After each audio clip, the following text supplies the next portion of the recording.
Hello students. आज हम पढ़ने वाले हैं chapter understanding polygons and quadrilaterals. इसमें सबसे पहले हम समझते हैं कि पॉलीगन्स क्या होते हैं। So definition of polygons is a simple closed curve made up of only line segments is called a polygon. एक ऐसा सिंपल क्लोज्ड कर्व जो सिर्फ लाइन सेगमेंट से बना हुआ हो उसको पॉलीगन कहते हैं, जिसके कुछ एग्जांपल्स आपकी स्क्रीन पर नीचे आपको नज़र आ रहे होंगे। ये सिंपल है, क्लोज्ड है और सिर्फ लाइन सेगमेंट से बने हैं। जबकि कुछ दो एग्जांपल्स आपको स्क्रीन पर नीचे नज़र आ रहे होंगे, ये कर्व हैं लेकिन पॉलीगन्स नहीं हैं, क्योंकि ये जो फर्स्ट है वो लाइन सेगमेंट से बना है बट स्टिल ये क्योंकि ये क्लोज नहीं है इसलिए ये पॉलीगन नहीं है। और सेकंड जो है वो कर्व से बना है, लाइन सेगमेंट से नहीं बना है इसलिए ये पॉलीगन नहीं है। चलिए आगे देखते हैं types of polygons.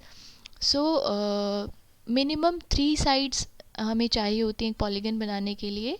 So 3 sides वाले पॉलीगन को हम कहते हैं ट्रायंगल। 4 साइड्स वाले पॉलीगन को हम कहते हैं क्वाड्रिलेटरल। 5 साइड्स वाले पॉलीगन को हम कहते हैं pentagon. And a polygon that has 6 sides is called hexagon. A polygon that has 7 sides is called heptagon. Then 8 sides वाले पॉलीगन को हम कहते हैं ऑक्टागन। देन 9 साइड्स वाले पॉलीगन को हम कहते हैं नॉनागन।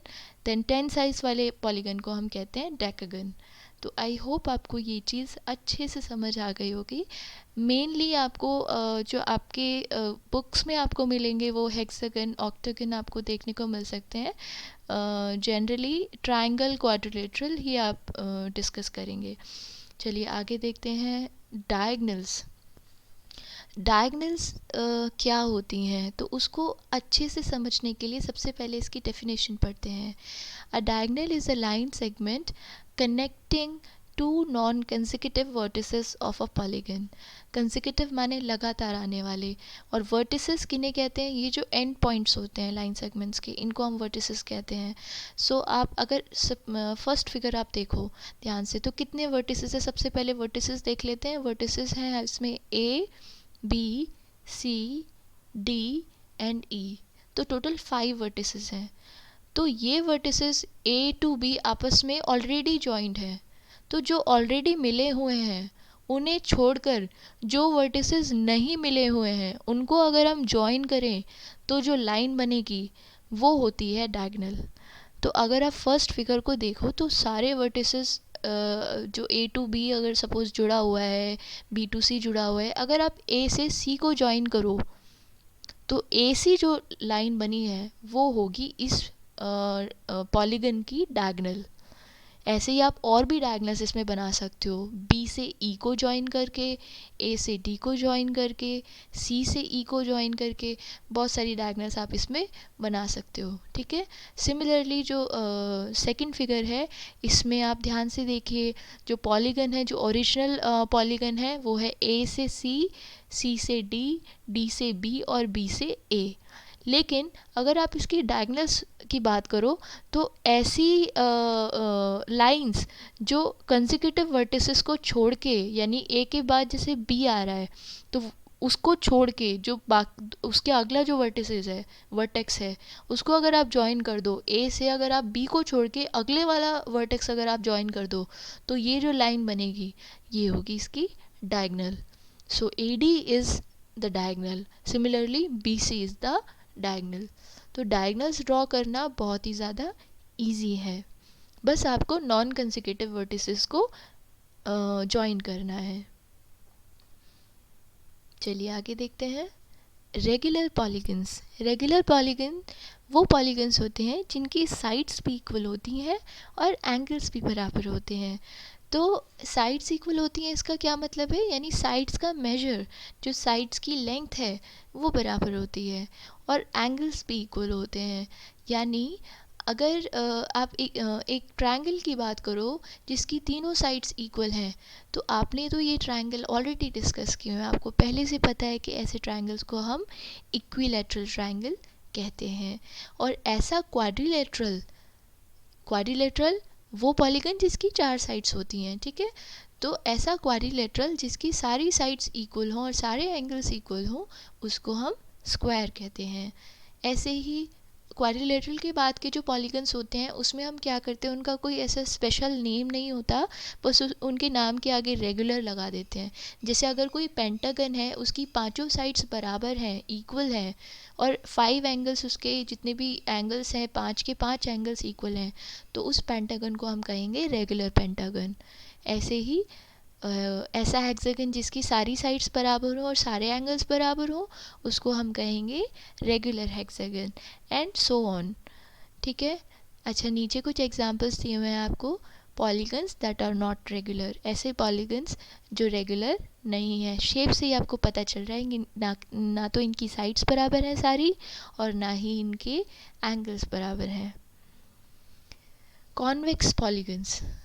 सो कॉन्वेक्स पॉलीगन्स वो पॉलीगन्स होते हैं जिनकी एक भी डायगोनल उनसे बाहर ड्रॉ नहीं होती, उनके एक्सटीरियर में ड्रॉ नहीं होती है, उनको हम कहते हैं कॉन्वेक्स पॉलीगन्स। जो जनरली आप स्क्वायर और क्वाड्रिलेटरल रेक्टेंगल आप बनाते हो, वो कॉन्वेक्स पॉलीगन्स होते हैं। ठीक है, क्योंकि उनकी डायगोनल्स जब आप ड्रॉ करते हो तो वो कभी भी उस पॉलीगन के एक्सटीरियर में नहीं बनती है, उससे बाहर नहीं बनती है। आप चाहो तो ये ट्राई कर सकते हो, इनकी डायगोनल्स ड्रॉ कीजिए और वो कभी भी इनके एक्सटीरियर में नहीं बनेगी। तो ऐसे पॉलीगन्स को हम कॉन्वेक्स पॉलीगन्स कहते हैं। और ऐसे पॉलीगन्स जिनकी एक भी डायगोनल का पोर्शन उनके एक्सटीरियर में आता है, एक भी डायगोनल अगर उनसे बाहर बनती हैं, तो उनको हम कहेंगे कॉनकेव पॉलीगन्स। जैसे हम इसी जो फर्स्ट फिगर यहाँ पर दी हुई है, इसको अगर आप देखो ध्यान से, तो मान लो हम इसमें डायगोनल बनाने की कोशिश करें, तो अगर मैं इस वर्टेक्स और इस वर्टेक्स को जॉइन करके एक डायगोनल बनाऊं, क्योंकि ये नॉन कंसेक्यूटिव वर्टिसेस हैं, तो इनको अगर मैं जॉइन करूं तो इनकी डायगोनल बनेगी इस शेप से बाहर, यानी इसके एक्सटीरियर में। तो ये पॉलीगन्स हो गए कॉनकेव पॉलीगन्स। ठीक है। इसके बाद बात करते हैं एंगल सम प्रॉपर्टी की। सो एंगल सम प्रॉपर्टी क्या होती है बेसिकली, इसको समझने के लिए ये देखते हैं। we all have used this property to find the angles of a polygon. In it, we first have to see the number of sides of a polygon, then subtract 2 from it and multiply the result by 180 to find its total angle sum.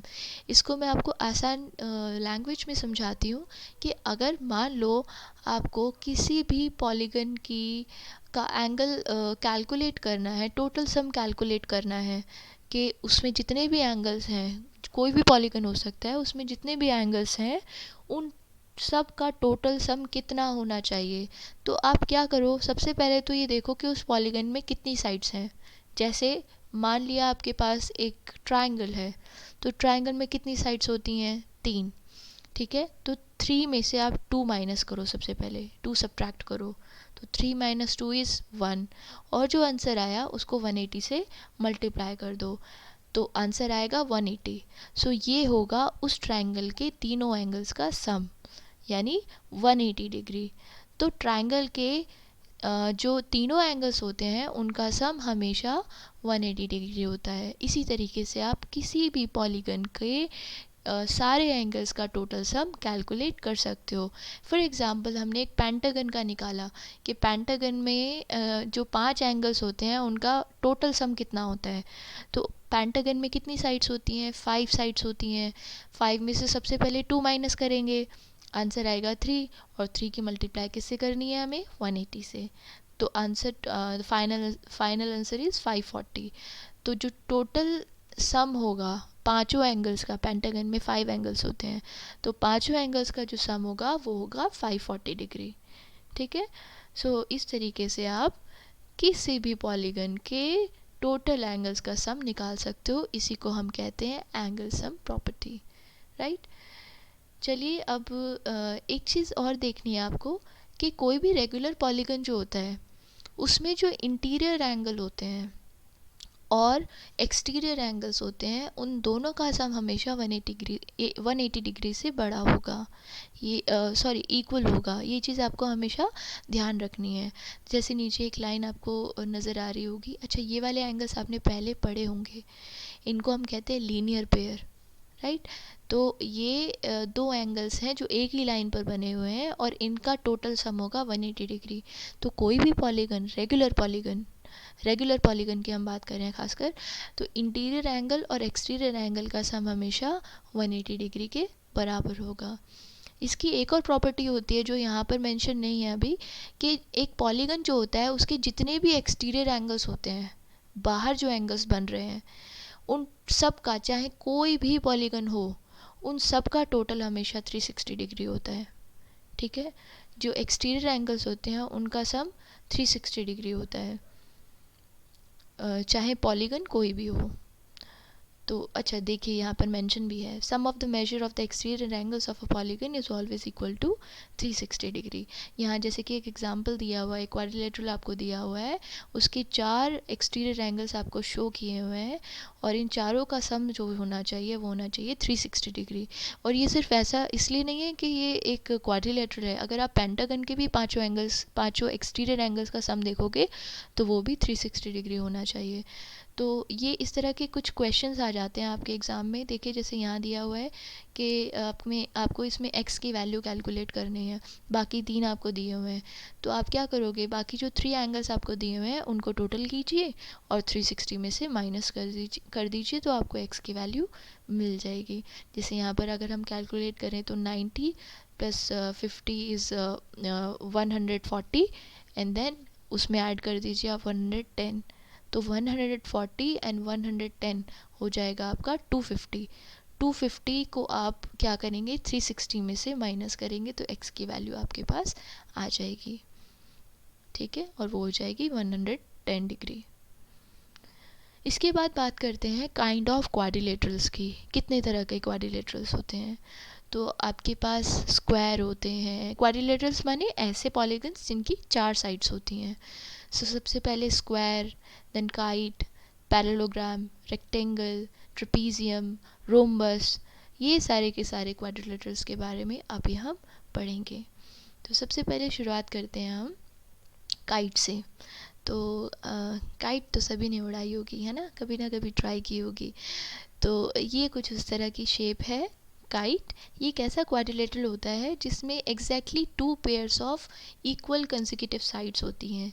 Equal consecutive sides का मतलब है ये rectangle की तरह नहीं होता जिसमें opposite sides बराबर होती हैं। इसमें जो कंसेक्यूटिव साइड्स होती हैं, जो एडजेसेंट साइड्स होती हैं, वो इक्वल होती हैं। 2 कंसेक्यूटिव साइड्स के इसमें पेयर होते हैं, यानी AD और AB इक्वल होगा और DC और BC की लेंथ बराबर होगी। इसमें अगर हम डायगोनल्स की बात करें तो इसमें जो 2 डायगोनल्स हैं उसमें से एक डायगोनल दूसरी डायगोनल को बाइसेक्ट करती है। दोनों एक दूसरे को बाइसेक्ट नहीं करती हैं, क्योंकि ध्यान से देखिए अगर आप इस शेप को देखो तो जो 2 डायगोनल्स हैं AC और BD, इसमें से AC लंबी है और BD छोटी है। तो जो AC आपकी डायगोनल है वो BD को 2 इक्वल हाफ में डिवाइड कर रही है। तो आप ये कह सकते हो कि AC इंटरसेक्ट कर रही है, बाइसेक्ट कर रही है BD को। ठीक है, इसके बाद में और यहाँ पर आपको यहाँ ये भी दिखाई दे रहा होगा कि जो डायगोनल्स होती हैं वो एक दूसरे के परपेंडिकुलर हैं, 90 डिग्री का एंगल बना रही हैं। सो अगर हम इस गिवन फिगर की बात करें तो एंगल B और D तो इक्वल है, लेकिन एंगल A और C इक्वल नहीं है। तो ये होती हैं काइट की प्रॉपर्टीज़। तो जो प्रॉपर्टीज़ हमने अभी पढ़ी आप स्क्रीन पर उन्हें देख